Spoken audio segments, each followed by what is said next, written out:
While the waitress was serving the millionaire, he leaned in and whispered, "Pretend you're my long-lost daughter," during an important business meeting. What he found out later left him speechless. Claire Donovan's reflection stared back at her from the polished silver tray she balanced on her palm, 24 years old, with chestnut hair pulled back in a tight bun that made her cheekbones more pronounced than she liked. The black and white uniform of Chicago's Crystal Swan restaurant did her no favors, but the tips were good, and she needed every penny. "Table 12, Claire," Marcus, the head waiter, called out as he passed. "VIPs, pharmaceutical bigwigs, don't screw it up." "When have I ever?" Claire muttered, straightening her posture and plastering on her professional smile. The Crystal Swan was where Chicago's elite came to see and be seen, making deals over $200 steaks and $500 bottles of wine. Claire had worked here for 3 years, ever since Eleanor's first heart attack had drained their meager savings. Speaking of which, she glanced at her watch. Eleanor would need her medication by 7. If Claire hurried after her shift, she could make it home in time. As she approached table 12, she noticed a man in his early 50s sitting alone, staring intently at his phone. His silver-streaked dark hair was immaculately styled, his suit probably worth more than Claire made in 3 months. Yet there was something about the tight set of his jaw, the slight furrow between his brows, that spoke of a man carrying a heavy burden. Jonathan Prescott looked up briefly as she set down a glass of water. "Your guests haven't arrived yet, sir," Claire said. "Would you like something while you wait?" "Scotch, neat." His voice was clipped, distracted. Claire nodded and turned away. As she walked to the bar, she felt the familiar weight of the medallion against her chest beneath her uniform. Her fingers instinctively reached up to touch it through the fabric, a habit she'd had for as long as she could remember. The small gold medallion with the initials AV was her only link to a past she couldn't recall. Eleanor had told her the story countless times, how she'd found 7-year-old Claire wandering near the hospital where Eleanor worked as a nurse, confused and unable to remember anything except her first name. The medallion had been clutched tightly in her small hand. "You have a faraway look again," observed Mitch, the bartender, as he prepared the scotch. "Just tired," Claire replied, taking the drink. "Eleanor had a rough night. How's she doing?" "The same. Better some days, worse others." Claire shrugged, trying to sound casual despite the knot of worry that had taken permanent residence in her stomach. "The new medication costs a fortune. You should ask Marcus for more shifts. I already work doubles most days." Claire balanced the scotch on her tray. "Besides, I need time to actually take care of her." Back at table 12, the man, Mr. Prescott, according to the reservation, was now staring out the window at Chicago's glittering skyline, seemingly lost in thought. When Claire set down his scotch, he hardly seemed to notice. Across town, in his penthouse office, Jonathan Prescott had been reviewing the same financial reports for hours, the numbers blurring together. Prescott Pharmaceuticals, once the crown jewel of the medical industry, was teetering on the edge of bankruptcy. The Japanese investors he was meeting tonight represented his last hope of saving the company his father had built. His phone buzzed. Charles Davenport, his business partner of 25 years. "The Takeda Group just landed," Charles said without preamble. "Their car is en route to the restaurant, remember? They're traditional. Family values matter to them. Maybe don't mention Anna Victoria or Victoria." Jonathan's jaw tightened. 17 years had passed since the kidnapping that had destroyed his family, and Charles still walked on eggshells around the subject. "I'm aware," Jonathan said curtly, ending the call. He unlocked the bottom drawer of his desk and removed a silver frame that lay face down. Victoria smiled back at him, their 7-year-old daughter Anna Victoria on her lap, both with the same warm brown eyes and gentle smile. His fingers traced the edge of the frame, a ritual he performed every night before this important meeting. The kidnapping had been front-page news. Victoria Prescott, socialite wife of pharmaceutical mogul Jonathan Prescott, and their daughter Anna Victoria, taken from their Connecticut estate while Jonathan was away on business. The ransom call, the botched police intervention, the kidnappers fleeing with Victoria and Anna Victoria, then nothing. No bodies, no further demands, no closure. Jonathan returned the photo to the drawer. 17 years of private investigators, false leads, and crushed hopes had transformed him from the man in that photo into someone he barely recognized. Calculating, cold, focused solely on the empire that was the only thing he had left. He glanced at his watch. He couldn't be late. More hot water, Ellie. Claire set down the grocery bags in their small apartment kitchen. Eleanor Donovan, 72, looked up from her armchair with a smile that couldn't quite mask the pain etched on her face. The small television played a rerun of Jeopardy! At low volume. "You're late, dear. Everything okay at the restaurant?" Eleanor's voice was thin but warm. "Big spenders tonight." Claire filled the electric kettle. "Which is good because I picked up your prescription." Eleanor frowned. "Claire, that's too expensive, I told you." "It's not up for debate." Claire cut her off gently, setting the pill bottles on the counter. "Besides, I'm getting that promotion soon." This was a lie they both pretended to believe. There was no promotion coming, just as there was no miracle cure for Eleanor's failing heart, but they maintained these fictions for each other's sake. Claire prepared a cup of chamomile tea and brought it to Eleanor along with her evening pills as she knelt beside the armchair. Eleanor's gnarled hand reached out to touch Claire's cheek. "My brave girl," she murmured, "always taking care of everyone but yourself." Claire swallowed against the sudden tightness in her throat. "I learned from the best." Later, after helping Eleanor to bed, Claire stood at their apartment window, looking out at the Chicago night. In the distance, the expensive high-rises glittered, worlds away from their modest neighborhood. She pulled the medallion from beneath her shirt and held it up to the moonlight. The initials AAV caught the light, as mysterious to her now as they had been when Eleanor first showed her the medallion she'd been clutching when found. Who had she been before becoming Claire Donovan? Did she have a family somewhere still looking for her?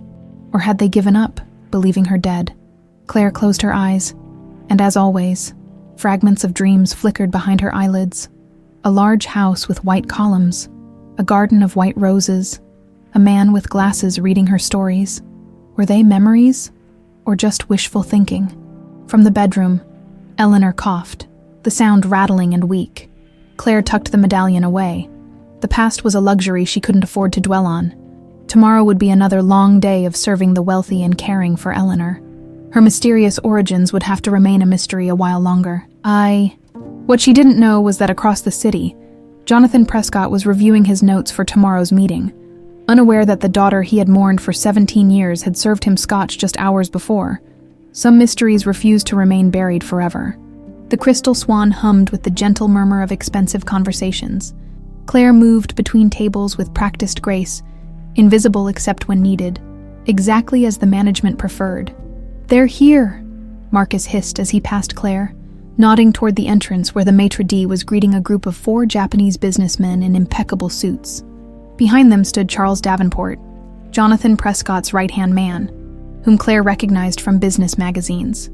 "Table 12's about to get busy," Claire muttered to herself, grabbing a fresh bottle of Evian as she approached. She noticed Jonathan Prescott straightening his tie, a flash of something like dread crossing his face, before it settled back into the mask of confident businessman. Claire had seen that look before on the faces of men and women playing roles they weren't sure they could pull off. "Gentlemen?" Jonathan stood as the group approached, his voice warm but measured. "Welcome to Chicago." Claire stepped forward, pouring water with the silent efficiency that earned her the better tables. She kept her eyes down, focusing on not spilling a drop as introductions were made. "Mr. Prescott." "We are honored," said the eldest Japanese man, who introduced himself as Takeda-san. "My father speaks highly of your father. He was a man who understood the importance of legacy." Jonathan's smile tightened almost imperceptibly. "Indeed, my father built Prescott Pharmaceuticals from nothing. And now you guide it," Takeda continued, as everyone took their seats. "With your family?" "Yes." A heavy silence fell over the table. Claire, still pouring water, felt the sudden tension like a change in air pressure. "My wife and daughter," Jonathan's voice faltered slightly. "They passed away many years ago." Claire glanced up inadvertently, catching the flash of sympathy in Takeda's eyes, and something else in Charles Davenport's expression. Discomfort, guilt. She couldn't quite place it. "Forgive me." Takeda bowed his head slightly. "I did not know." "It's quite all right." Jonathan recovered smoothly. "Shall we order some wine?" As Claire withdrew to fetch the wine list, She heard Takeda continuing, "Family businesses require family. It is the Japanese way to build for the next generation. My investors were hoping to see this same commitment in Prescott Pharmaceuticals." Charles Davenport jumped in with discussion of growth projections. But Claire could see the damage was done. The Japanese investors exchanged glances that spoke volumes. Whatever deal Jonathan Prescott was hoping to close seemed to be slipping away before the first course had even been served. 3 hours and several bottles of wine later, the meeting was going badly. Claire could tell by the way Jonathan Prescott kept glancing at Charles, who was sweating. Despite the restaurant's perfect climate control, the conversation had become stilted, full of polite phrases that masked growing disappointment. "We will, of course, need to consult further with our board," Takeda was saying as Claire served espresso. It was the diplomatic language of a deal dying on the vine. Jonathan nodded, his expression carefully neutral, but his hands betrayed him, one finger tapping restlessly against the tablecloth. Claire had served enough business dinners to recognize failure when she saw it, as she leaned between Takeda and Jonathan to pour the espresso. Her medallion slipped from beneath her uniform, dangling for a moment before she could tuck it away. "Beautiful piece," Takeda commented unexpectedly. "Family heirloom." Claire hesitated, caught off guard. "I'm not sure, actually. I've had it since I was a child." "May I?" Takeda gestured. Reluctantly, Claire pulled the chain out, showing the small gold medallion with its engraved AV initials, Takeda asked. "I believe so," Claire replied, "but I don't know whose." "A mystery, then," Takeda smiled. "How intriguing." Claire noticed Jonathan staring at the medallion with an odd intensity. For a moment, their eyes met, and Claire felt a strange jolt of recognition. Impossible. She'd never met the man before yesterday. "Excuse me," she said, tucking the medallion away and retreating. From the corner where she waited with the other servers, Claire observed the table. The conversation had shifted, with Takeda now speaking more animatedly to his colleagues in Japanese. Jonathan and Charles exchanged confused glances. When she returned to clear the espresso cups, she found the atmosphere transformed. Takeda was smiling, asking Jonathan about his Connecticut estate that had been mentioned in some magazine feature. "I understand there is a famous rose garden?" Takeda inquired. "There was," Jonathan answered, something raw in his voice. "My wife Victoria loved white roses. The garden hasn't been maintained since." He trailed off, and Claire felt a peculiar chill. White roses, just like in her dreams. As she turned to leave, Jonathan suddenly grabbed her wrist. His touch was gentle but urgent. "Miss," he said quietly, his eyes slightly wild, "this is highly unorthodox, but I need to ask you an enormous favor." Claire froze, acutely aware of the eyes of the other diners, of Marcus watching from across the room. "Sir?" Jonathan lowered his voice further, so only she could hear. "These investors, they value family above all. The deal is slipping away." He took a breath. Could you possibly pretend to be my daughter, just for the remainder of this dinner?" Claire stared at him, certain she'd misheard. "I'm sorry. Please." Jonathan's voice cracked slightly. "I wouldn't ask if it weren't absolutely crucial. My company employs thousands. If this deal falls through," he reached for his wallet, "I'll pay you $5,000. Cash. Tonight. $5,000. Eleanor's medication for months. Maybe even enough for the specialist Eleanor's doctor had recommended." "I don't look anything like you," Claire protested weakly. "You have my wife's hands," Jonathan said, so softly Claire almost missed it. Then, louder, "It doesn't matter, just, please." Before Claire could respond, Takeda turned to them. "Is everything all right?" "Mr. Prescott." Jonathan straightened, composing himself instantly. "Yes, I was just asking my daughter to join us for dessert." His eyes pleaded with Claire. "She works here part-time. College student. Very independent." Claire felt herself nodding, a surreal detachment washing over her. I'd be happy to join you, Dad." The word felt strange on her tongue, foreign yet somehow familiar. Claire sat stiffly in the chair Charles Davenport hastily vacated for her, hyper-aware of the curious glances from her coworkers. Marcus would be furious, but $5,000. "Anna has been studying business," Jonathan was saying smoothly. though she insists on making her own way, working jobs like this one rather than coming directly into the family business. Claire smiled uncertainly, wondering how she'd gotten herself into this bizarre situation. "Tell us about growing up in the Prescott home," Chiquita said warmly. It must have been wonderful. Claire's mind raced. What could she say that wouldn't immediately expose this charade? "It was," she began, then stopped as a vivid image flashed in her mind, the same one from her dreams.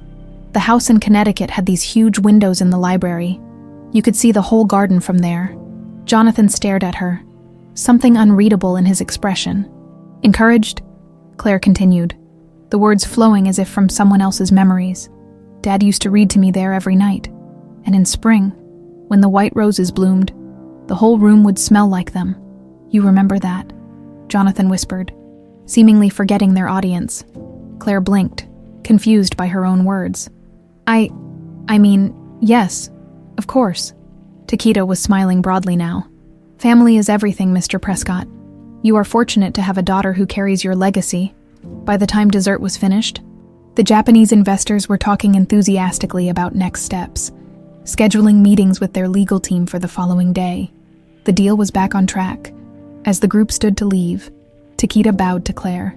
"It was a pleasure, Miss Prescott. Your father must be very proud." Claire nodded, unable to speak past the strange lump in her throat. After the investors departed with Charles, Jonathan remained, staring at Claire with an intensity that made her uncomfortable. "How did you know about the library windows?" he asked finally. "About the roses." Claire shook her head. "I don't know. I was just making it up. No one knew about reading in the library except Victoria, and..." He stopped abruptly, then reached into his pocket and pulled out a thick envelope. As promised, Claire took it hesitantly. "Mr. Prescott, I'd like to offer you a job," he interrupted. "As my personal assistant. The pay is considerably better than waiting tables." "Why?" Claire asked, bewildered. "You saved my company tonight," Jonathan said simply. "And there's something about you." He trailed off, shaking his head. "Think about it. Call my office tomorrow." As he walked away, Claire stood rooted to the spot, the envelope clutched in her hand, wondering why the made-up stories she'd told had felt so real, and why Jonathan Prescott had looked at her as if he'd seen a ghost. "You're going to what?" Eleanor's eyes widened as she set down her teacup with a clatter. Claire paced their small living room, still in her Crystal Swan uniform. "I haven't decided yet. It sounds crazy, right? I mean, who offers a waitress a job as their personal assistant after one dinner?" "A desperate man," Eleanor murmured, studying Claire thoughtfully. "Or one who sees something in you." Claire sank onto the couch, fidgeting with the medallion around her neck. "There's more." She took a deep breath. "I told him things I couldn't possibly know. About his house in Connecticut. About white roses." Eleanor stiffened almost imperceptibly. "What kind of things?" "Details about a library with big windows overlooking a garden. How he used to read to his daughter there." Claire shook her head. "I was just improvising, but he looked at me like I'd said something impossible." "Perhaps you read about it somewhere," Eleanor suggested, but her voice lacked conviction. "That's not all." Claire pulled out the envelope. "He gave me this." Eleanor gasped when Claire revealed the stacks of $100 bills. "Claire, you can't accept." "It's $5,000, Ellie." Claire's voice cracked. "That's your medication for months. Maybe even that specialist in Mayo Clinic." Eleanor was quiet for a long moment, her fingers tracing the pattern on her teacup. "You've always put me first," she finally said. "But this is your life, Claire. If you take this job, you'll be entering his world. The world of the wealthy is different." "I know," Claire replied, thinking of the cold, calculating exchanges she'd witnessed at the Crystal Swan. "But it's just a job, and it pays 3 times what I make now." Eleanor reached for Claire's hand. "I've always told you that someday you'd find your way. Perhaps this is the first step." Claire squeezed her hand, pushing away the strange feeling that had haunted her since that dinner, that she was walking into something bigger than she understood. The Prescott Pharmaceutical's headquarters occupied the top 10 floors of a sleek glass tower in downtown Chicago. Claire, dressed in the most professional outfit she owned, a navy blazer and pencil skirt she'd bought secondhand, felt distinctly out of place as she rode the elevator to the executive floor. The doors opened onto a minimalist reception area, where a stylish woman in her 40s looked up from behind a curved desk. "May I help you?" Her tone suggested Claire had walked into the wrong building entirely. "I'm Claire Donovan. I have an appointment with Mr. Prescott." Recognition flickered in the woman's eyes. "Ah, Miss Donovan, Mr. Prescott mentioned you'd be coming. I'm Vivian, his executive secretary." She rose, gesturing for Claire to follow. "This way, please," as they walked the corridor lined with awards and pharmaceutical patents. Vivian spoke without turning. "Mr. Prescott rarely brings in outsiders. Whatever impressed him. Don't waste the opportunity." Before Claire could respond, they reached a set of double doors. Vivian knocked once before opening them.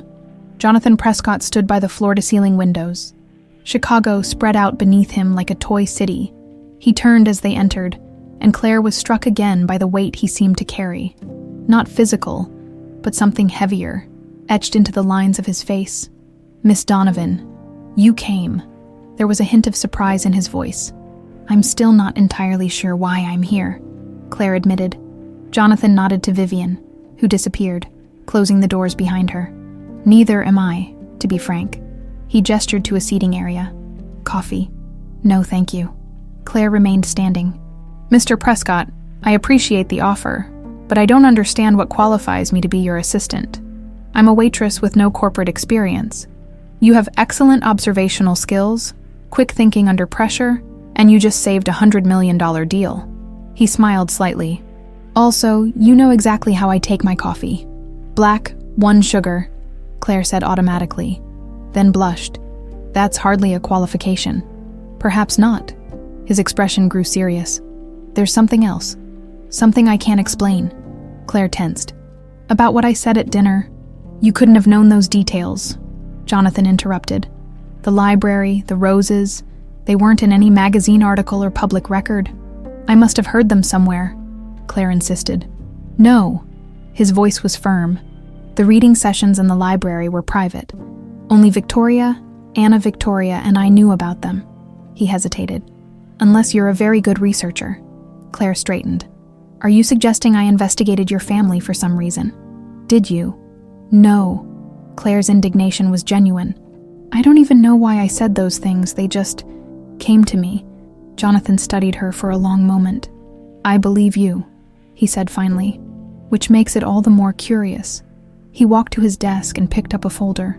"The job offer is real. Executive assistant position, starting salary of $90,000, plus benefits." Claire's knees weakened.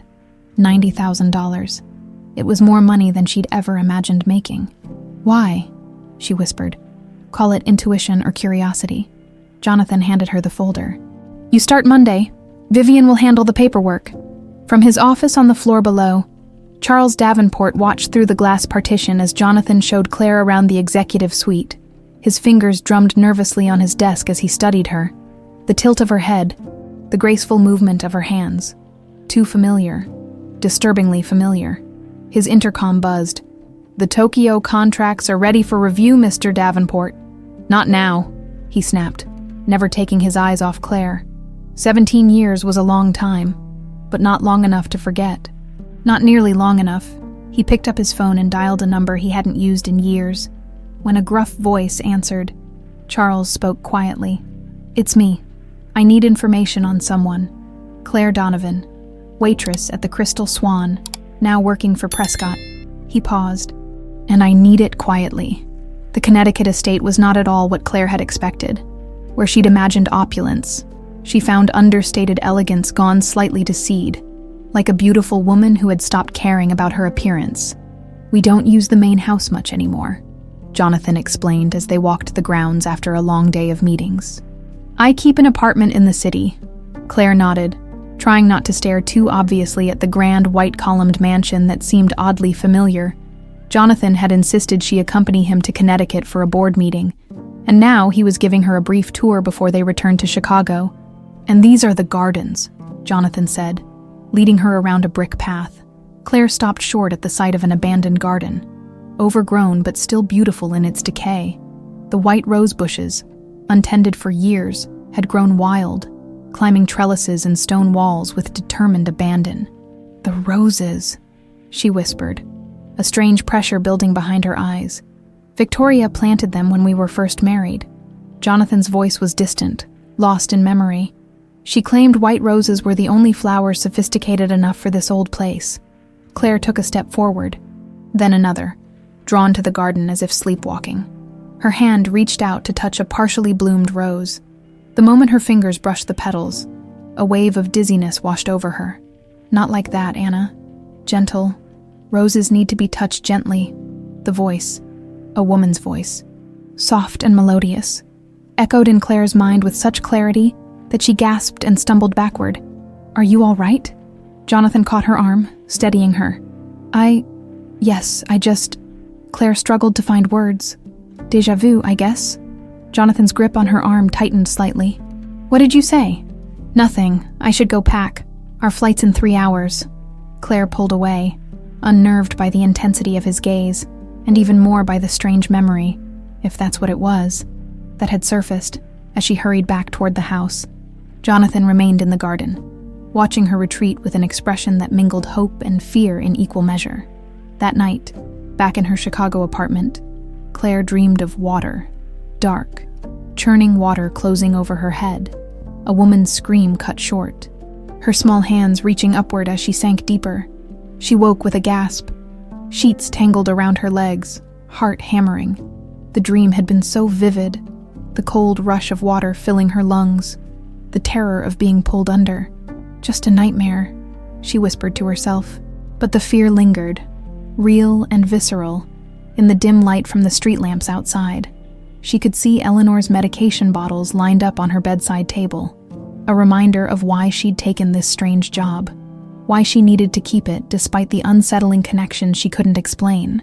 What Claire didn't know was that across town, Jonathan Prescott was awake too, staring at an old photograph of a little girl in a white dress, wondering if he was chasing ghosts, or if, impossibly, his daughter had somehow found her way back to him. 2 weeks into her new job, Claire was still adjusting to the whirlwind that was life as Jonathan Prescott's assistant.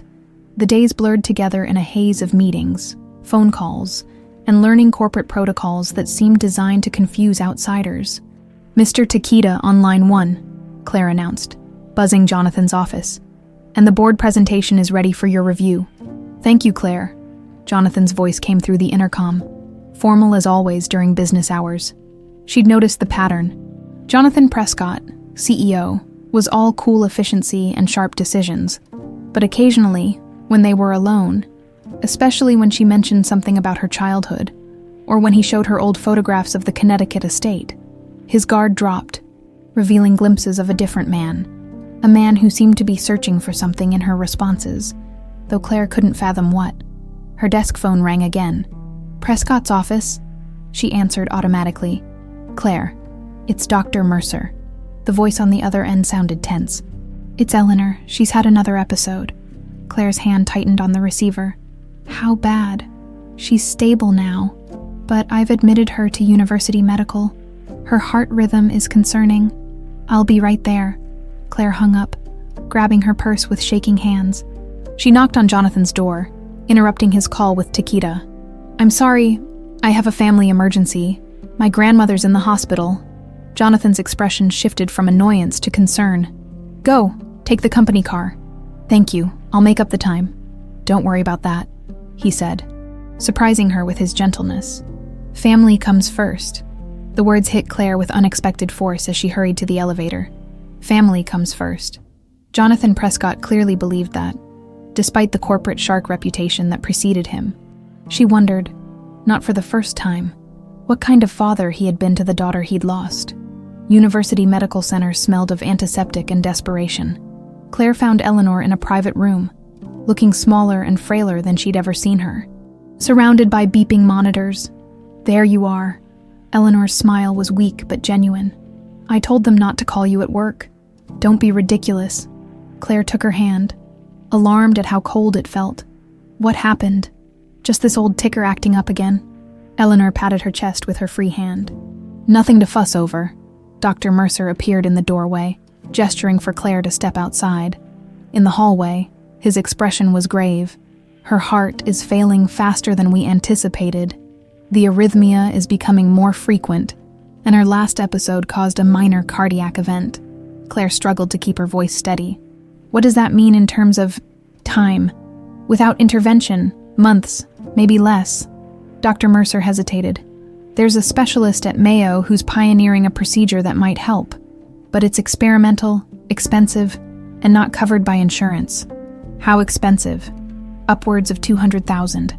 Claire felt the floor shift beneath her feet. Even with her new salary, that kind of money was impossible.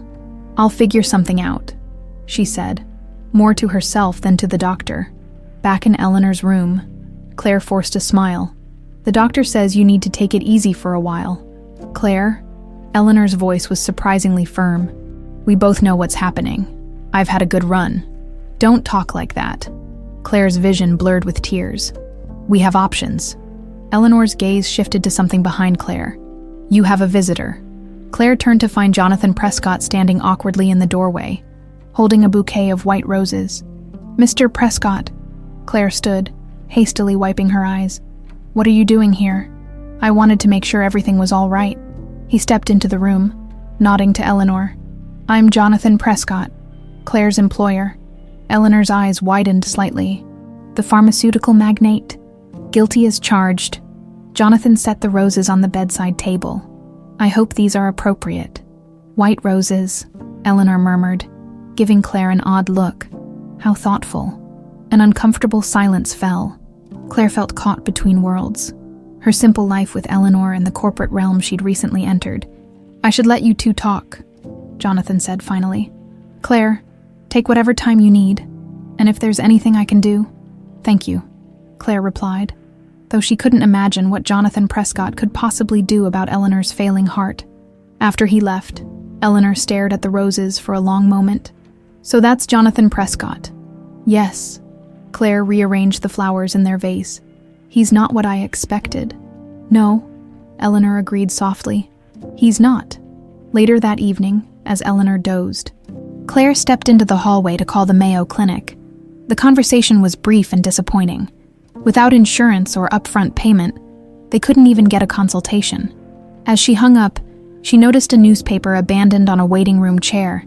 The business section featured a familiar face, Jonathan Prescott, looking stern beside a headline about Prescott Pharmaceutical's new Japanese partnership. Claire picked it up idly, scanning the article. Most of it was corporate jargon about market shares and pharmaceutical developments, until a line near the end caught her eye. The deal marks a turning point for Prescott, who has struggled to maintain his father's legacy since the tragic kidnapping and presumed deaths of his wife Victoria and daughter Anna Victoria 17 years ago. Claire froze, her eyes fixed on the words Anna Victoria, AV, the initials on her medallion. It's a coincidence, she whispered to herself. It has to be. But a voice in the back of her mind whispered back, what if it's not? With trembling fingers, Claire pulled out her phone and typed Prescott kidnapping into the search bar. Dozens of results appeared. Old news articles, true crime podcasts, forum discussions about the unsolved case. She clicked on a Chicago Tribune archive link from 17 years ago.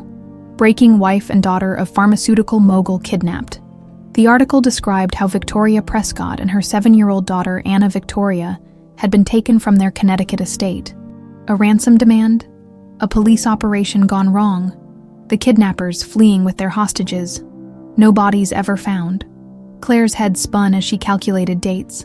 17 years ago, she would have been 7. The same age as Anna Victoria Prescott when she disappeared. The same age Claire had been when Eleanor found her wandering with no memory. Impossible, Claire breathed.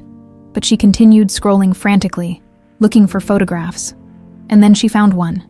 A family portrait.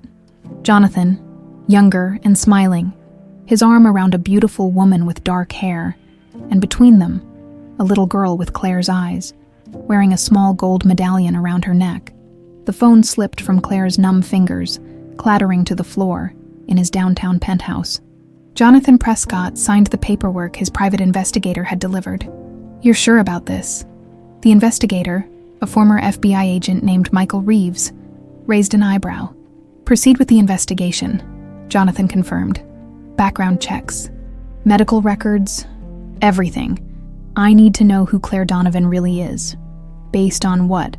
A few coincidences and some things she said about your house. Reeves looked skeptical. Boss, I've seen you go down this road before, every few years. Some young woman with the right look comes along, and you convince yourself. This is different. Jonathan's tone left no room for argument. She knew things, Michael. Things about the library, about the bedtime stories, things no one could know. Reeves sighed. I'll start with the adoption records. If this Eleanor really found her as a child with amnesia, there should be documentation. Be discreet, Jonathan warned. If I'm wrong. He didn't finish the sentence.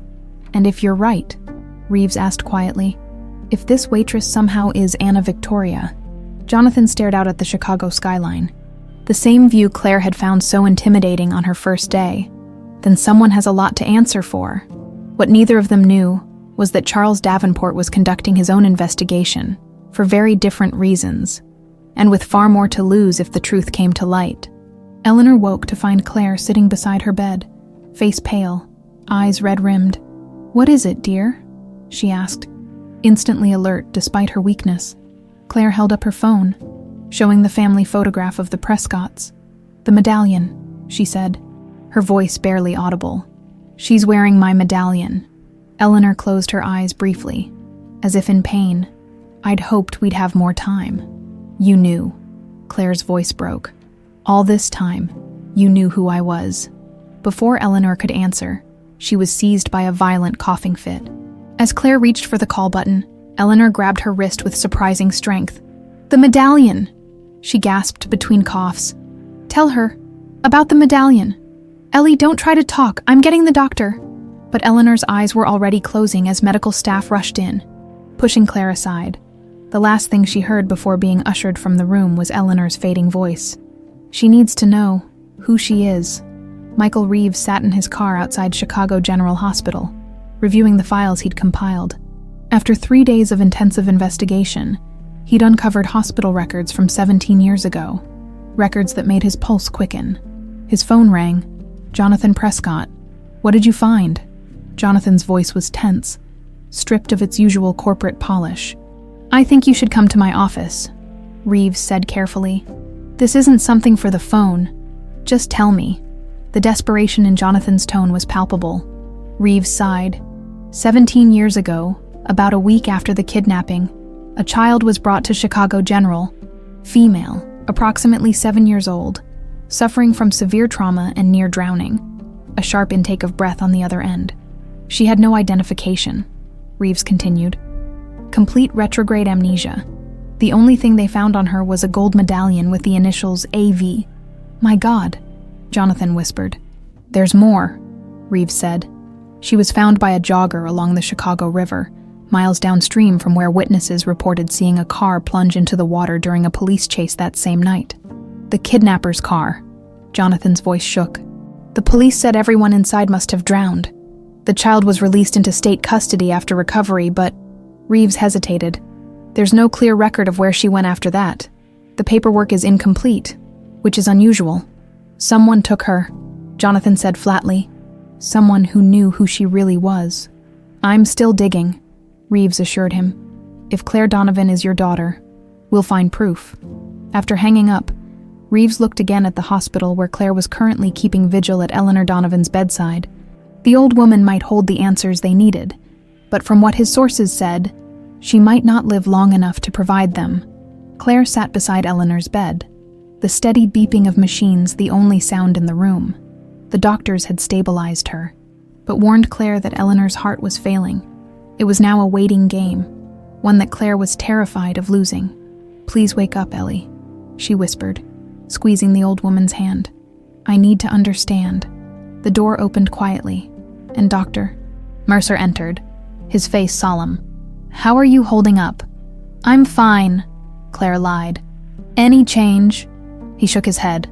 Her condition is stable, but critical. He paused. There's a man here to see you. Says he's your employer. Claire looked up, surprised. Jonathan Prescott. No, Charles Davenport says it's urgent. Claire frowned. She'd met Charles several times at the office, but they'd barely exchanged more than pleasantries. "I'll be right back," she told Eleanor, though she doubted the unconscious woman could hear her. Charles Davenport waited in the small visitor's lounge, his normally immaculate appearance slightly disheveled. He turned as Claire approached, his expression unreadable. "Mr. Davenport, is something wrong at the office?" No, he said quickly. "I came to see how your grandmother was doing. Jonathan mentioned she was ill." The explanation felt hollow, but Claire nodded. "She's stable for now." Charles studied her face with uncomfortable intensity. "You must be very close to her." "She raised me," Claire said simply. "Yes, I heard, after you were found with amnesia." His tone was casual, but something in his eyes made Claire uneasy. Remarkable thing. Amnesia. Memories lost. Perhaps forever. "Did you need something, Mr. Davenport?" Claire asked, increasingly uncomfortable. Charles smiled, though it didn't reach his eyes. "Just to express my sympathies, and to let you know that if you need anything at all, you can come to me. Even if it's about personal matters, things you might not want to trouble Jonathan with. Thank you." "But I'm fine," Claire said firmly. Charles handed her his business card. "My personal number is on the back, day or night." As he walked away, Claire couldn't shake the feeling that the conversation had carried undertones she didn't understand, as if Charles had been fishing for information, or perhaps warning her. Back in Eleanor's room, Claire was startled to find her awake, struggling to remove her oxygen mask. "Ellie, don't." Claire rushed to her side. "You need that." Eleanor shook her head weakly, pulling the mask aside. "Charles Davenport," she whispered hoarsely. "Was that him?" Claire stared at her in shock. "You know Charles Davenport. His picture, newspaper." Eleanor's breathing was labored. Never trusted his eyes. "Ellie, you need to rest." Claire tried to replace the mask, but Eleanor pushed her hand away with surprising strength. "Listen to me." Eleanor's voice was urgent despite its weakness. "The day I found you, by the river, you were half drowned, confused. Only thing you had was that medallion." Claire leaned closer. "The AV medallion." Eleanor nodded. "I was a nurse here. You were my patient." She took a rattling breath. "No one came looking. No one who should have." "What do you mean?"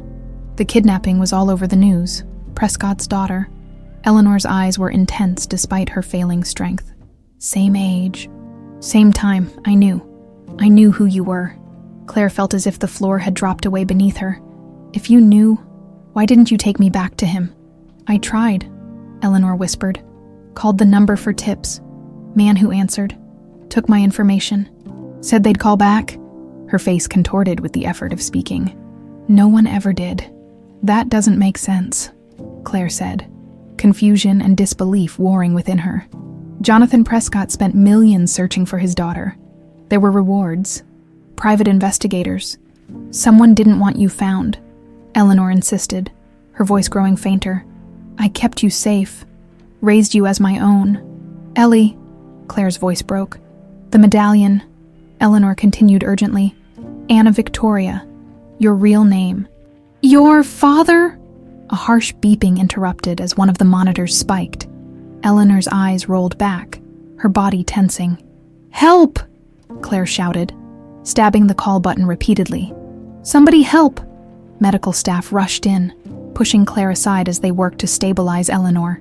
Through a blur of tears, Claire watched helplessly as the only mother she'd ever known fought for her life.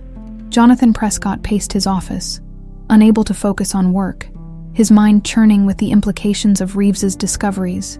Could it really be possible? After 17 years of false leads and crushed hopes, could his daughter have been working in the same restaurant where he frequently dined, living in the same city? All this time, his intercom buzzed. "Mr. Prescott, your 3 o'clock is here, the board presentation. Reschedule," he replied automatically. "Sir, Mr. Davenport insists."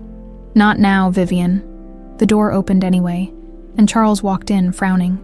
"Jonathan, the Tokyo investors are waiting." "What's going on?" Jonathan hesitated. Charles had been by his side through everything. The kidnapping, the endless search, the rebuilding of his life. If anyone would understand the significance of what Reeves had found, It would be Charles. I think I found her, Charles, he said quietly. Anna Victoria. I think she's alive. Charles went perfectly still. What are you talking about? Claire, my assistant. Jonathan ran a hand through his hair. There are too many coincidences. The things she knew about the house, about Victoria. And now Reeves found hospital records of a child with amnesia, found in the river right after the kidnapping. With a medallion? Jonathan. Charles cut him off, his voice gentle but firm. We've been here before. Remember the girl in Boston, and the one in Philadelphia. Every few years, you convince yourself you found Anna Victoria, and every time, you're devastated when it falls apart. This is different, Jonathan insisted. Charles sighed, placing a hand on Jonathan's shoulder. You want it to be different, and that's completely understandable. His tone was sympathetic but patronizing. But this obsession has nearly destroyed you before. Don't let it happen again. I've ordered a DNA test, Jonathan said defiantly. Charles stiffened almost imperceptibly. Does she know? Not yet. I need to be sure first. Charles nodded slowly. Wise. Very wise. He checked his watch. I'll handle the Tokyo call. Take the afternoon. Clear your head. After Charles left, Jonathan stood at the window, staring out at the city where his daughter might have been living all these years, hidden in plain sight. Despite Charles's skepticism, Jonathan couldn't shake the certainty growing within him. Claire Donovan was Anna Victoria Prescott. Somehow against all odds, his daughter had found her way back to him. What he didn't know was that at that very moment, Claire's medallion, the key piece of evidence linking her to Anna Victoria, had slipped from her pocket as she hugged a nurse who delivered good news about Eleanor's condition. The medallion fell silently to the hospital floor, rolling under a nearby chair, where it gleamed in the fluorescent light. Waiting to be discovered, Jonathan stared at the old photograph of Anna Victoria, then back at the employee ID photo of Claire Donovan on his computer screen. The resemblance wasn't obvious at first glance. 17 years had transformed the round-faced child into a young woman with sharper features. But the eyes, those were Victoria's eyes. Unmistakably, he opened his desk drawer and removed a small evidence bag containing a single strand of hair he'd carefully collected from Claire's desk chair. It felt intrusive, even desperate, but he needed to know, needed scientific confirmation, before he risked reopening the deepest wound of his life. The DNA testing lab had promised results within 48 hours. For a man accustomed to making split-second business decisions affecting thousands of employees, these 2 days would be the longest of his life. His phone rang. Michael Reeves. I found something else, the investigator said without preamble. The nurse who treated the amnesia girl at Chicago General. Her name was Eleanor Donovan. Jonathan's hand tightened on the receiver. The same Eleanor who raised Claire. Yes. She retired from nursing shortly after the girl was discharged. There's no formal adoption record, but they appear together on a lease about a year later. She took her, Jonathan said, a mix of gratitude and anger washing over him. She just took my daughter. It's more complicated than that, Reeves cautioned. According to hospital records, Eleanor made multiple calls to the tip line about the girl. Someone took her information, but there's no record of follow-up. That's impossible. I personally reviewed every tip that came in. Not this one, apparently. Reeves paused. Something else bothers me. The incomplete paperwork about the girl's discharge. It's too neat. Records don't just disappear. Someone deliberately removed those files. A cold feeling settled in Jonathan's stomach. Someone who didn't want her found. Exactly. And after 17 years, that someone might not be happy about you getting close to the truth now. The implication hung heavy in the air. If Claire was indeed Anna Victoria, then whoever had orchestrated the kidnapping might still pose a threat. I need to protect her, Jonathan said, the words strange yet right on his tongue, without alarming her until I'm certain. Tread carefully, Reeves advised. If someone's been keeping this secret for 17 years, they won't give it up easily. Claire rummaged frantically through her purse, emptying its contents onto the small table in the hospital waiting room. Lipstick, wallet, phone, keys, but no medallion. It has to be here, she muttered, checking her pockets again. She'd had the medallion when she spoke with Charles Davenport. She remembered touching it nervously during their strange conversation. But afterward, During the chaos of Eleanor's medical emergency, it had disappeared. Claire retraced her steps through the hospital corridors, scanning the floors, checking with the nurses' station. Nothing. The medallion, possibly the only physical connection to her true identity, was gone. Returning to Eleanor's room, she found her sleeping peacefully, her condition finally stabilized. The doctors were cautiously optimistic, though they warned that Eleanor's heart was severely damaged. Without specialized treatment, she had months at best. Claire sank into the chair beside the bed, emotionally and physically exhausted. The revelations of the past few days had turned her world upside down. If what Eleanor had told her was true, if she really was Anna Victoria Prescott, then Jonathan wasn't just her boss. He was her father. The thought was too overwhelming to process. Part of her wanted to rush to him, to tell him everything Eleanor had said. But another part hesitated. What if Eleanor was wrong? What if it was all a coincidence? And Claire got Jonathan's hopes up only to destroy him when the truth proved otherwise. She needed proof, and right now, the most tangible piece of evidence was missing. A soft knock at the door interrupted her thoughts. A nurse poked her head in. "There's someone here to see Mrs. Donovan. Says it's urgent." Claire expected Charles Davenport again. Or perhaps Jonathan. Instead, she found Michael Reeves waiting in the hallway. "Miss Donovan, I'm Michael Reeves." He offered a business card that identified him as a private investigator. "I'd like to ask you a few questions, if you don't mind." Claire's guard immediately went up. "About what?" "About how you came to be Eleanor Donovan's granddaughter," he said bluntly. Claire glanced back at Eleanor's room. "This isn't a good time."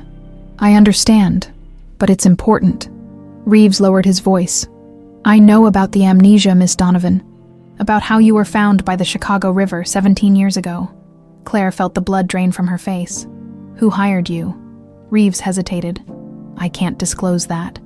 "It was Jonathan Prescott, wasn't it?" When Reeves didn't deny it, Claire continued. "He thinks I'm his daughter, his Anna Victoria." "Are you?" "I don't know," Claire admitted, the words catching in her throat. "I really don't, but Eleanor seems to think so." Reeves studied her face intently. "Would you be willing to take a DNA test?" Claire started, then realized something. "He already has my DNA, doesn't he? That's why you're here. He's already testing it. He needs to know the truth, Miss Donovan. Wouldn't you?" In his position, Claire couldn't argue with that. She'd spent her whole life wondering about her origins, carrying the weight of not knowing who she really was. How much heavier must that burden be for a father who had lost his child? "When will he have the results?" she asked quietly. "Tomorrow, most likely." Claire nodded slowly. Tell him I hope they give him the answer he wants." In his private office at Prescott Pharmaceuticals, Charles Davenport locked the door and removed a key from around his neck. The wall safe behind his bookshelf contained documents too sensitive for bank vaults, including a manila folder that hadn't been opened in 17 years. Inside were photos taken by the kidnappers as proof of life, notes on the ransom drop, and most damning of all, a record of payments to the men Charles had hired to take Victoria and Anna Victoria. It had never been about the ransom money. It had been about control of the company. With Jonathan emotionally devastated and focused entirely on finding his family, Charles had been able to assume effective control of Prescott Pharmaceuticals, making decisions that enormously benefited him while appearing to support his grieving friend. The plan had gone horribly wrong when the police discovered the kidnappers' location. In the chaos that followed, the kidnappers fled with their hostages, leading police on a high-speed chase that ended when their car plunged into the Chicago River. Charles had assumed all 4 people in the car had drowned. He'd made sure the recovery efforts were minimal. Focused downstream where bodies would have been carried miles away, he'd intercepted calls to the tip line, personally handling anything that might lead to discovery. For 17 years, his secret had been safe, until now. Charles closed the folder, his mind racing. If Claire Donovan was indeed Anna Victoria, if Jonathan confirmed it with a DNA test, everything would unravel. The truth about his involvement would eventually come out, and with it, his freedom and fortune. He couldn't allow that to happen. His phone rang, startling him. The display showed a blocked number. "Davenport," he answered cautiously. "You wanted updates on Prescott's activities," said a voice he recognized as belonging to the security guard he'd bribed for information. He just sent a courier to Gene Tech Labs with what looked like a DNA sample. Express testing. When will the results come back? Tomorrow afternoon, from what I heard. Charles ended the call. His decision made, he had less than 24 hours to act. Whatever it took, he needed to make sure those DNA results never reached Jonathan Prescott. Opening another drawer, he removed a small vial containing a clear liquid.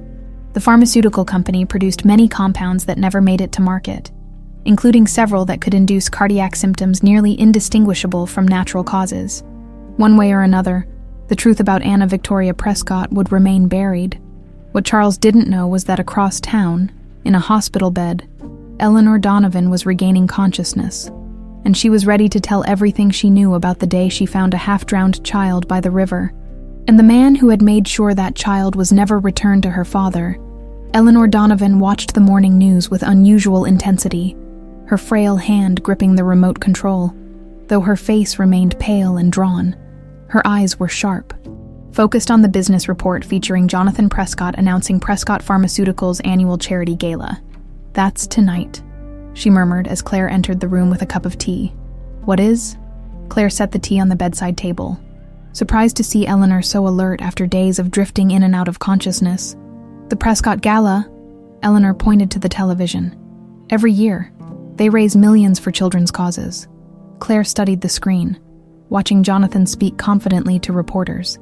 Charles Davenport standing supportively at his side. The sight of the two men together made her uneasy in ways she couldn't articulate. "How are you feeling?" she asked, changing the subject. "Better than yesterday." Clearer. Eleanor's gaze shifted to Claire's neck. "Your medallion. It's gone." Claire's hand instinctively reached for the empty space where the medallion had hung for as long as she could remember. "I lost it somewhere in the hospital. I've looked everywhere." Eleanor closed her eyes briefly, a pained expression crossing her face. It was the only proof. Proof of what, exactly? Claire pulled her chair closer to the bed. "Ellie, you have to tell me everything now. No more secrets." The older woman nodded, resignation in her eyes. "It was raining that day," she began, her voice taking on the quality of someone revisiting a memory long kept buried. "April 19th, 17 years ago. I was working the night shift in the ER when they brought you in." Claire leaned forward, hardly daring to breathe. "A jogger found you along the riverbank, half drowned, hypothermic. You couldn't remember anything except your first name, Claire, and even that seemed uncertain." Eleanor's fingers plucked restlessly at the blanket. "The only possession you had was that gold medallion clutched in your hand, AV, engraved on the front." "Anna Victoria," Claire whispered. Eleanor nodded. "The Prescott kidnapping was all over the news. Mother and daughter taken. Kidnapper's car plunging into the river during police chase. Everyone assumed all four drowned." Her eyes met Claire's. "But I knew better. The timing, your age, the medallion. It all fit. So what did you do?" "I called the tip line, spoke to a man who took my information very carefully, said someone would call back." Eleanor's expression hardened. "No one ever did. A few days later, I tried again. This time, a different man answered. Said they'd investigated and determined you weren't the Prescott girl. But you didn't believe that. I knew they were lying." Eleanor's voice strengthened with conviction. "Then strange men started appearing at the hospital, asking about you, not police, not family services, just men watching." A chill ran down Claire's spine. "You thought they were the kidnappers." "I didn't know who they were, but I knew you weren't safe." Eleanor reached for Claire's hand. "So I made a decision. When you were discharged, I took you home with me." "You took me?" Claire blinked, trying to process this. "Wasn't that kidnapping?" "I filed for emergency foster care. Proper channels." Eleanor's chin lifted slightly. "But I listed you as Claire Doe instead of reporting my suspicions. I convinced myself I was protecting you." "From who?" "I didn't know then." Eleanor's gaze drifted back to the television, where the camera had shifted to show Charles Davenport speaking to reporters. "But I think I do now." Claire followed her gaze, confusion turning to understanding, then to disbelief. "Charles Davenport. Why would he—" "Power," Eleanor said simply. "Jonathan Prescott was shattered by the loss of his family. who stepped in to run things while he grieved. The pieces began falling into place in Claire's mind. Charles. A few years ago, I saw him in a business magazine. Recognized him immediately. Eleanor's voice trembled slightly. He was one of the men who came to the hospital asking about you. He called himself something else then. But those eyes. I never forgot those eyes. Claire felt as if the floor had dropped away beneath her. Are you saying Charles Davenport was involved in the kidnapping? Before Eleanor could answer, a nurse entered to check her vitals. Sorry to interrupt, ladies, but it's time for medication. As the nurse worked, Claire's phone buzzed with a text from an unknown number. DNA results in, need to speak with you urgently. Jonathan Prescott. Claire's heart hammered in her chest. The DNA test that would either confirm or deny everything Eleanor had just told her. Her finger hovered over the reply button. But what could she possibly say? Sorry, I just found out you might be my father and your business partner might be a kidnapper. The nurse finished her checks, giving Eleanor a stern look. Try not to get too excited. Mrs. Donovan, your heart can't handle the stress. After she left, Eleanor grabbed Claire's wrist with surprising strength. You need to tell Jonathan everything today, before the gala. Why today specifically? Because Charles knows you're getting too close to the truth, Eleanor said, her eyes intense. I've seen how these men operate. He won't let the DNA results reach Jonathan. He can't. What are you suggesting? That you're in danger, Eleanor said bluntly. And so is Jonathan if those results confirm what we suspect. Claire's phone buzzed again. Another text, this one from Vivian at the office. Mr. Davenport looking for you, says urgent tonight's gala, please call. He's looking for me, Claire whispered, showing Eleanor the message. Eleanor's face paled further. Don't go back to that office alone. Meet Jonathan in public. Tell him everything. I don't have any proof, Ellie.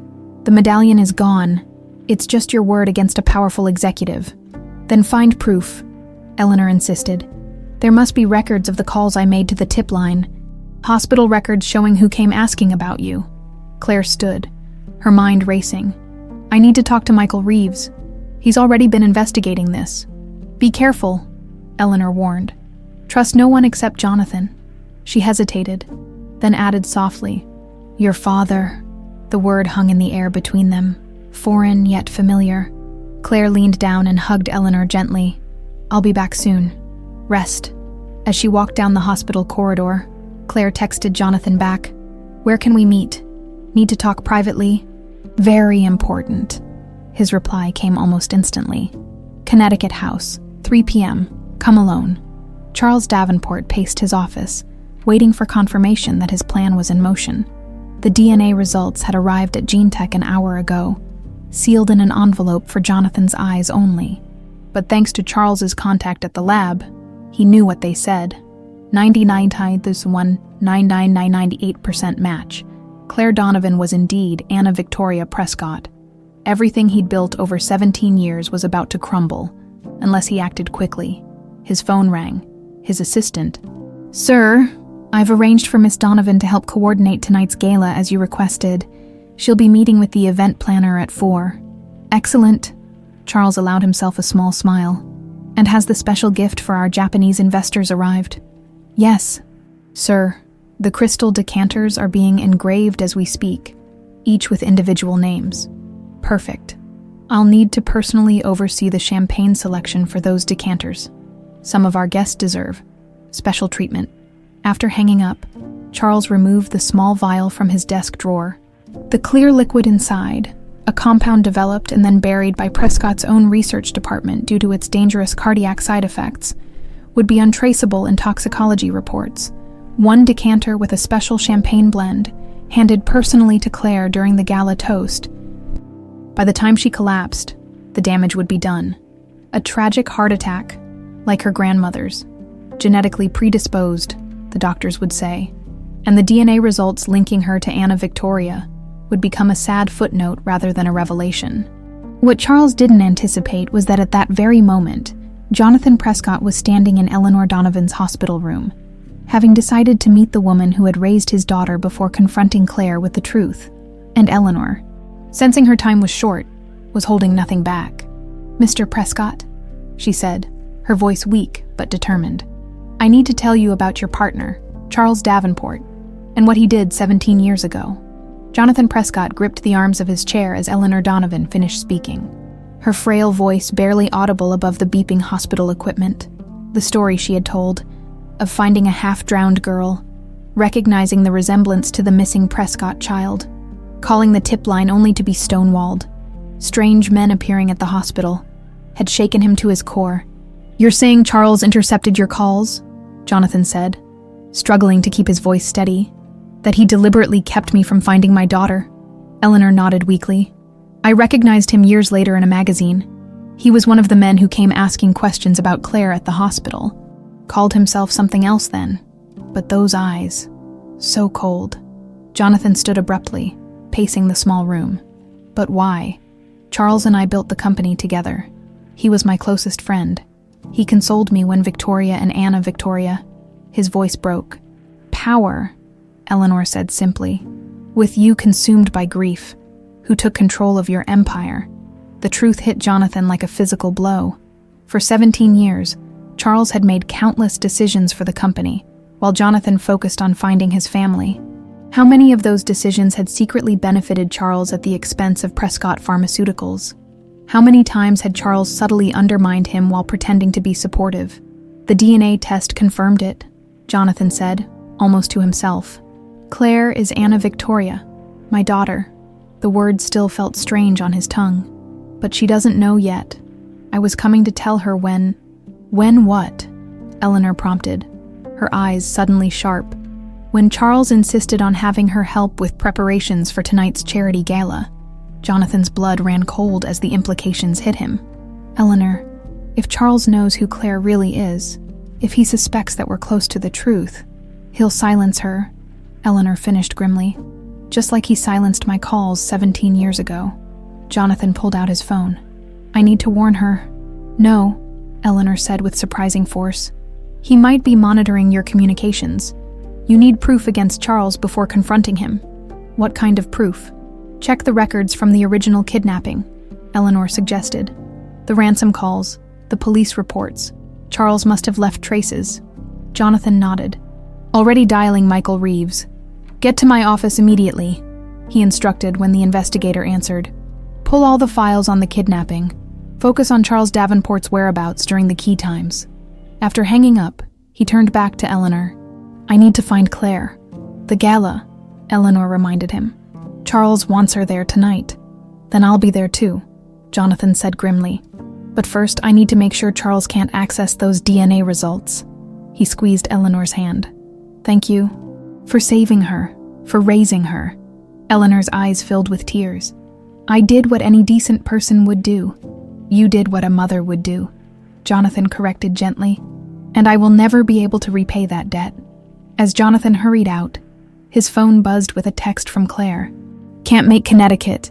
Meeting event planner for gala. See you tonight." Jonathan's jaw tightened. Charles was already putting his plan into motion. Claire adjusted her earpiece as she walked through the grand ballroom of the Prescott Tower, clipboard in hand. Around her, staff hung crystal chandeliers and arranged elaborate floral displays for the evening's gala. "The Japanese delegation needs to be at table 1, closest to the podium," the event planner was saying through the earpiece. "Mr. Davenport was very specific about that." "Got it," Claire confirmed, making a note. She checked her watch for the 10th time in the past hour. It was nearly 5 p.m., and she still hadn't been able to reach Jonathan. His cryptic text about meeting at the Connecticut house had been followed by silence. "Miss Donovan," the cool voice behind her made Claire turn. Charles Davenport stood watching her, immaculate in a tailored suit. "How are the preparations coming along?" "On schedule, Mr. Davenport," Claire replied, fighting to keep her voice steady. After Eleanor's revelations, being near Charles made her skin crawl. "Is there something specific you'd like me to handle?" "Yes, actually." Charles gestured for her to follow him to a side table where a row of crystal decanters gleamed under the lights. "These are gifts for our most important guests. Each contains a special blend of 30-year-old Macallan." Claire nodded, unsure why this required her attention. "I'd like you to personally present one to each member of the Japanese delegation during the toast," Charles continued smoothly. "A gesture of respect. Of course, Claire agreed, though warning bells rang in her mind. Why was Charles suddenly assigning her such a visible role? This one, Charles picked up a particular decanter, slightly more ornate than the others, is for you to present to Jonathan. A little surprise from me to him, Claire took the heavy crystal container. Noticing the golden liquid inside seemed to shimmer differently than the others. It looks special. It is, Charles smiled thinly. A unique blend I had created just for tonight. Their eyes met, and in that moment, Claire knew with bone-deep certainty that Eleanor had been right. The cold calculation in Charles's gaze confirmed everything. This man had orchestrated her mother's kidnapping, separated her from her father, and was now planning something equally sinister. I should finish the seating arrangements, Claire said, desperate to get away from him. One more thing, Charles said casually. I understand Eleanor's condition has stabilized somewhat. That's fortunate. The implicit threat hung in the air between them. Claire forced a neutral expression. Yes, the doctors are cautiously optimistic. Good health is so precious, Charles mused. So easily disrupted. Claire clutched the decanter tighter, suddenly understanding its purpose with horrifying clarity. I'll take good care of this, Mr. Davenport, for Jonathan. See that you do. Charles checked his watch. The gala begins at 8. Be sure you're ready to assist with the toast at 9:30 precisely. As Charles walked away, Claire stared at the decanter in her hands. If her suspicions were correct, she was holding a murder weapon, one intended for either her or Jonathan, or perhaps both. She needed to find Jonathan, but she couldn't risk alerting Charles by leaving suddenly. Her phone vibrated in her pocket with an incoming text. DNA results confirmed. Meet me in my office ASAP. Back entrance. Avoid main lobby. JP. Claire's heart raced. The DNA results. Official confirmation of what Eleanor had told her. What she had begun to believe in her heart. Jonathan Prescott was her father, and his business partner had tried to murder them both. 17 years ago, she texted back. On my way. Then carefully placed the suspect decanter in her tote bag, wrapping it in her scarf to prevent breakage. Evidence, she thought grimly, as she headed for the service elevator that would take her to the executive floor. She didn't notice the young assistant watching her from across the ballroom, Charles's eyes and ears, reporting her movements via text message.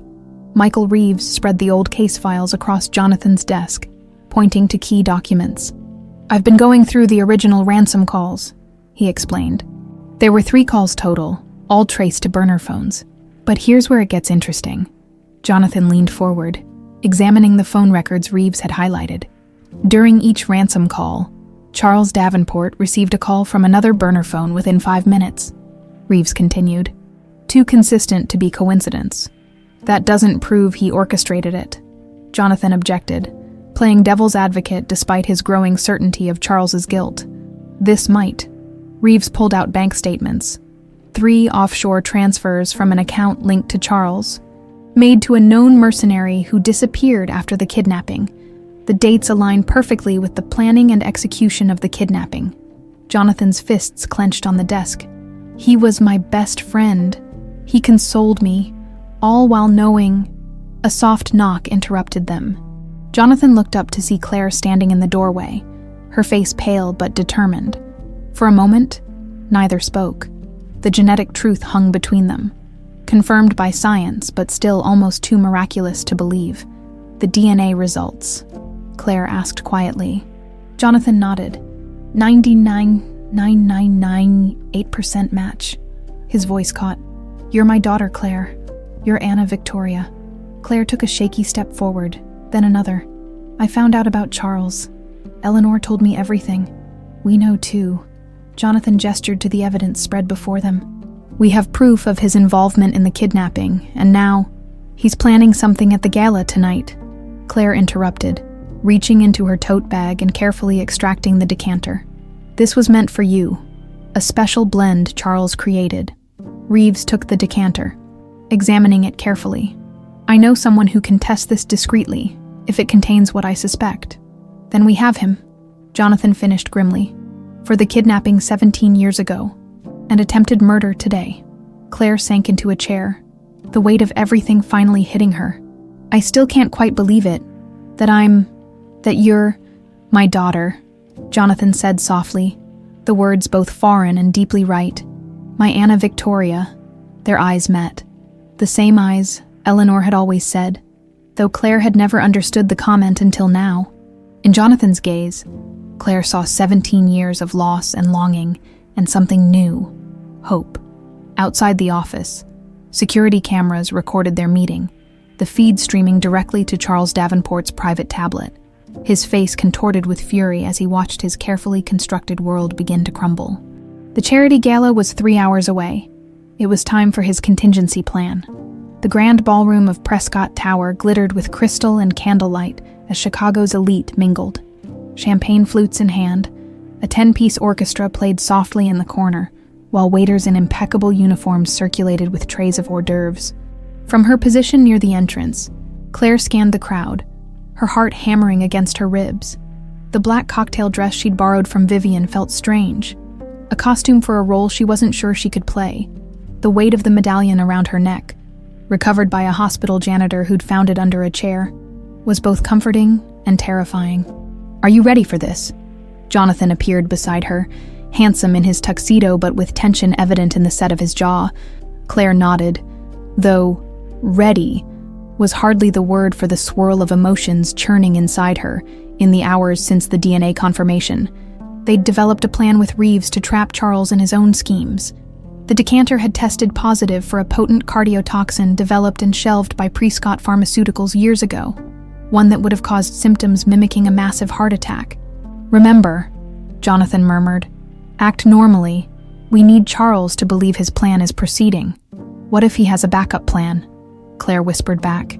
"Reeves has 2 plainclothes officers here, and the police are standing by." Jonathan's hand brushed hers briefly. "I won't lose you again." The simple declaration nearly undid her composure. For 17 years, she had wondered about her origins, felt the ache of not belonging. Now, standing beside the father she couldn't remember, Claire felt a bewildering mix of anger at the years stolen from them and profound gratitude that they'd found each other at all. "There he is." Jonathan nodded toward the entrance where Charles Davenport was greeting guests, the perfect host with his practiced smile and firm handshakes. Mr. Prescott, a portly man in an expensive suit, approached, interrupting their surveillance. "Magnificent event as always. And who is this lovely young lady?" Jonathan hesitated only briefly. "This is my daughter, Anna Victoria." The words sent a shock through Claire's system. It was the first time Jonathan had introduced her as his daughter publicly. The man's eyebrows shot up. "I wasn't aware. It's a recent discovery," Jonathan said smoothly. "We've been reconnected after many years."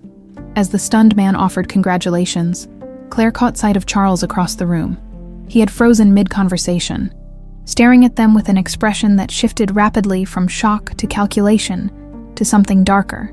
"He knows we know," Claire murmured as the businessman moved on. "Good," Jonathan replied grimly. "Let him sweat." By 9:15, the gala was in full swing.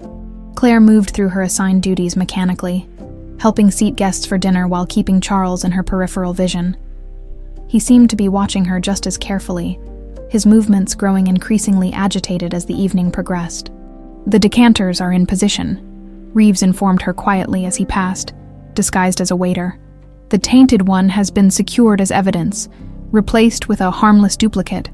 When Charles gives the signal for the toast, we'll be ready." Claire nodded, fingering the medallion beneath her dress. The plan was simple. Let Charles proceed with his scheme, document his actions, and catch him in the act of attempted murder, combined with the evidence of his involvement in the original kidnapping.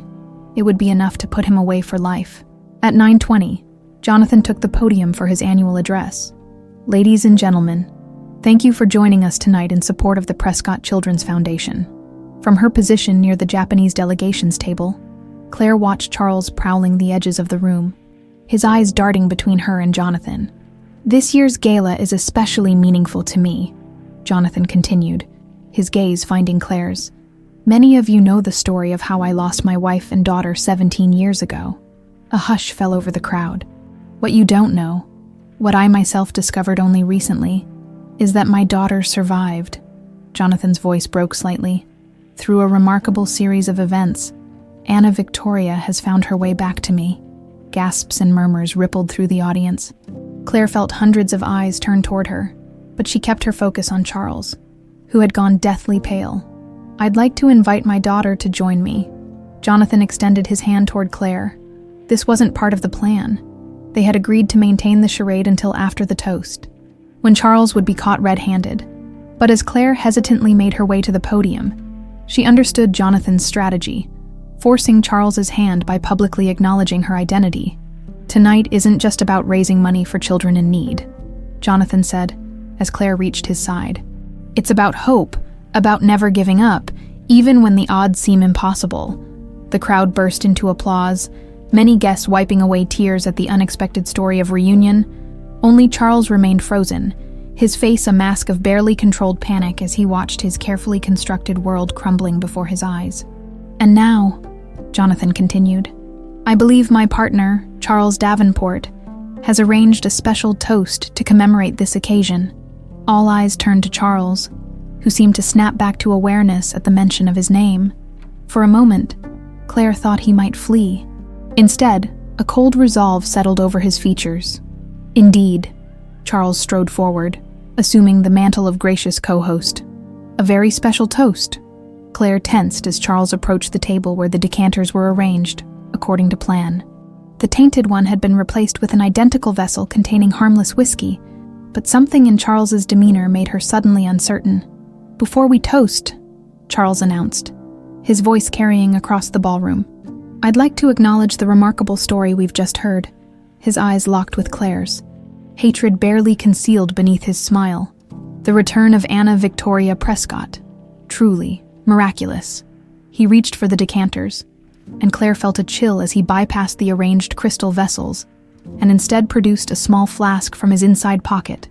"For such a special occasion, I've prepared something truly unique," Charles continued, pouring the contents into 2 champagne flutes.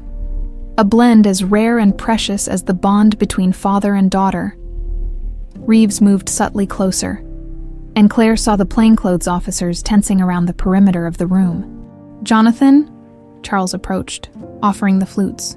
"For you and your daughter." Jonathan accepted the glasses cautiously, passing one to Claire. Their eyes met in silent communication. The plan had changed. Charles had outmaneuvered them with an unexpected move. A toast. Charles raised his own glass. "To reunions." The room echoed the toast. Glasses raised expectantly. Claire lifted her flute to her lips but did not drink, watching Charles over the rim. His eyes gleamed with triumph as he sipped his own champagne. Jonathan cleared his throat. "Before we drink, I'd like to propose another toast." He set his glass down deliberately. "To truth and to justice." Charles's smile faltered.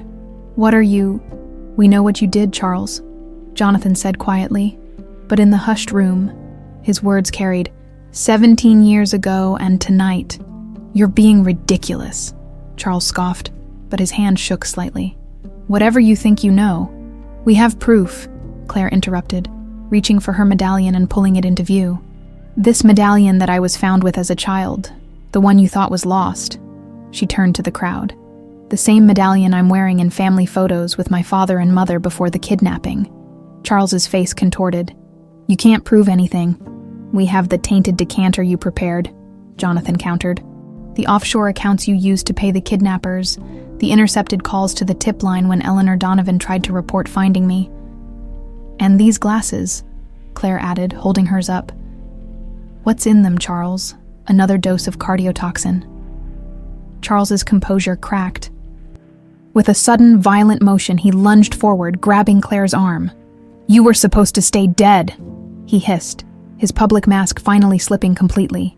Security moved in, but not before Charles, in his desperation, knocked the champagne flute to Claire's lips, forcing some of the liquid into her mouth before Jonathan could tear him away. The bitter taste hit Claire's tongue, and she immediately spat it out, but some had already gone down her throat.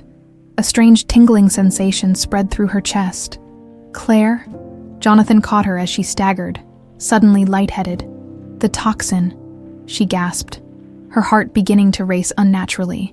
"I swallowed some," as security subdued a struggling Charles, who was now shouting incoherently about betrayal. and what was rightfully his. Claire collapsed into Jonathan's arms, her vision blurring. "Stay with me," Jonathan pleaded, cradling her as he had 17 years ago, the night before she was taken. "Please, not again. I can't lose you again." Through the gathering darkness, Claire heard Charles's confession echo across the ballroom.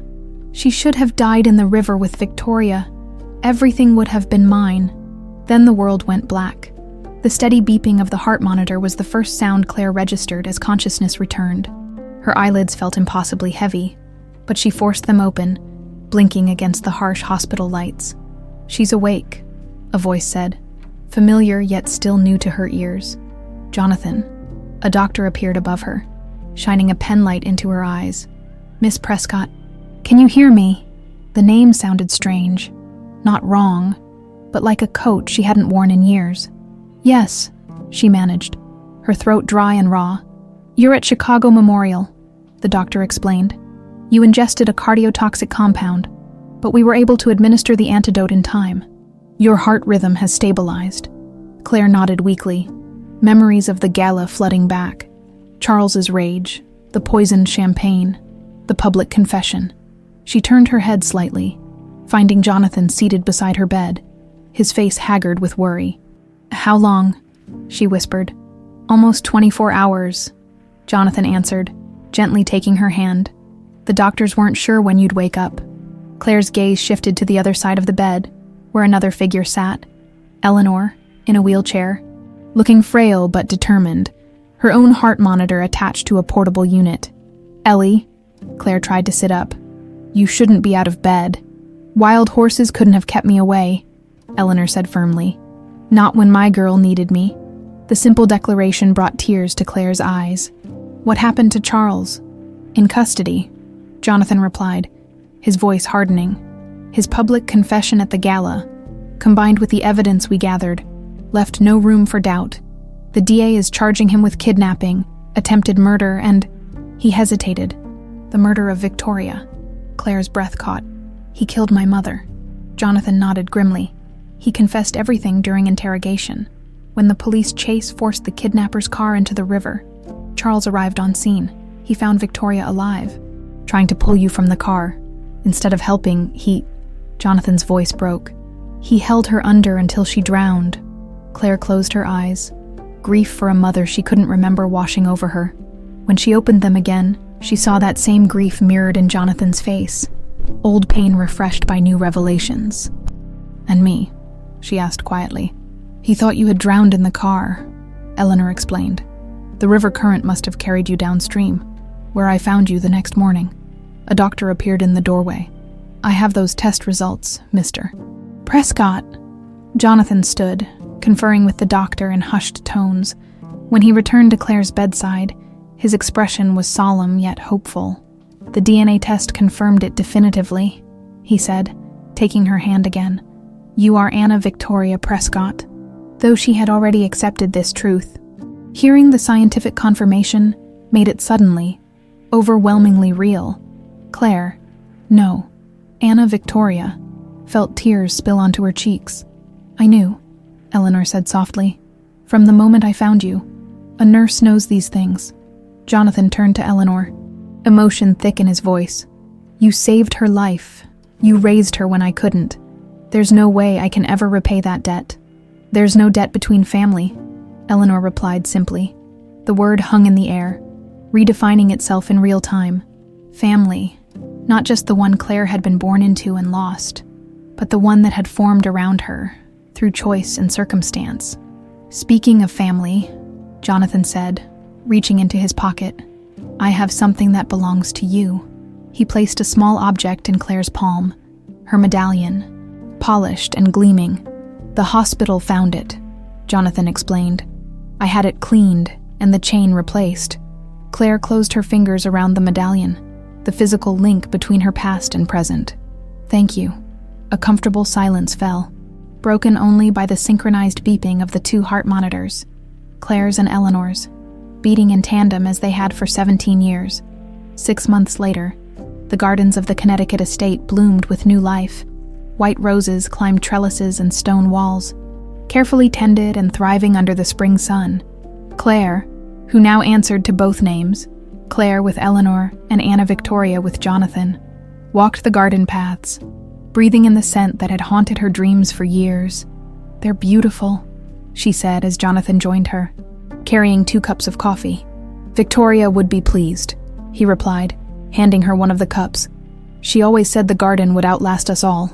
They settled on a stone bench overlooking the restored flower beds. The past 6 months had been a whirlwind of adjustments and discoveries. Charles Davenport's trial had concluded with multiple life sentences. His empire of lies finally collapsed. Prescott Pharmaceuticals had weathered the scandal, emerging stronger under Jonathan's renewed leadership and Claire's fresh perspective. "How's Eleanor today?" Jonathan asked. "Better," Claire smiled. "The new medication is working, Doctor. Mercer says she might have years, not months." After Charles's arrest, Jonathan had immediately allocated company resources to developing a treatment for Eleanor's condition. The experimental therapy, initially too expensive for Claire to afford, was now showing promising results. "I spoke with the foundation board," Jonathan said, changing the subject. "They've approved the Eleanor Donovan Memorial Wing at the Children's Hospital." "Memorial?" Claire raised an eyebrow. "Ellie would say you're jumping the gun a bit," Jonathan laughed. "You're right. The Eleanor Donovan Wing, then, for children with trauma-induced memory loss and their families." Claire nodded, throat tight with emotion. "She'll pretend to be embarrassed, but she'll love it." They sipped their coffee in companionable silence, still navigating the delicate balance between their old lives and new relationship. There were moments of awkwardness, of course. Jonathan sometimes slipping and calling her Anna Victoria when she was still adjusting to the name. Claire occasionally keeping him at arm's length.